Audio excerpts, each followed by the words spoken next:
शिवजी के घानी फूलवरिया अन्हारी कैले बा। शिवजी के घानी फूलवरिया अन्हारी कैले बा। शिवजी के घानी फूलवरिया अन्हारी कैले बा। शंकर जी के जटावा से गंगा जी के धार बहेला। शंकर जी के जटावा से गंगा जी के धार बहेला। शिवजी के घानी फूलवरिया अन्हारी कैले बा। शिवजी के घानी फूलवरिया अन्हारी कैले बा। शंकर जी के कानवा में बिच्छू के कुंडल शोभेला। शंकर जी के कानवा में बिच्छू के कुंडल शोभेला। शिवजी के घानी फूलवरिया अन्हारी कैले बा। शिवजी के घानी फूलवरिया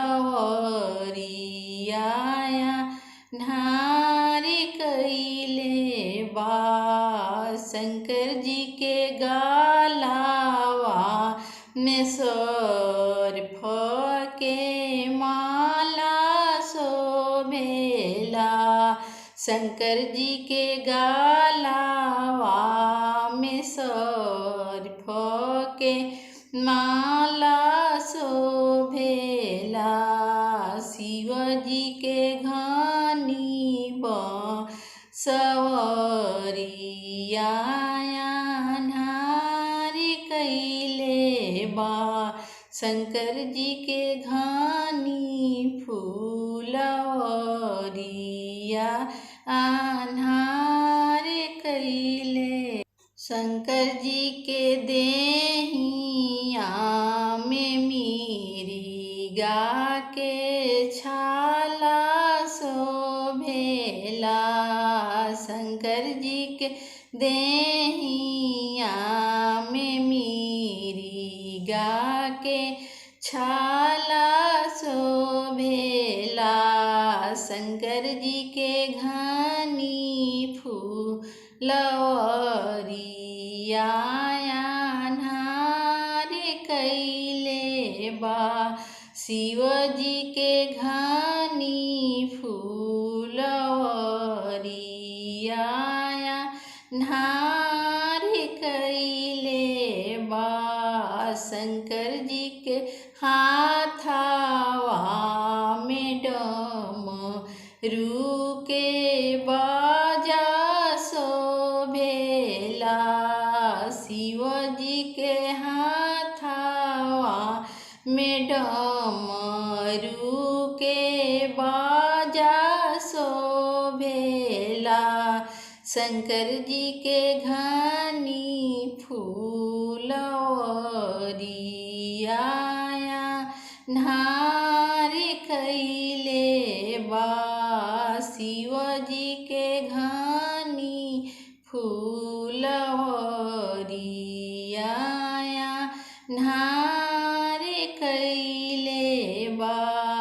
शिवजी के घानी फूलवरिया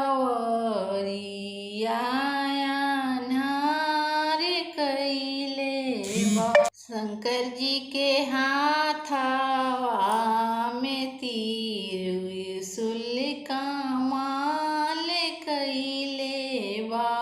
शंकर जी के हाथवा में त्रिशूल कमाल कइले बा शिवजी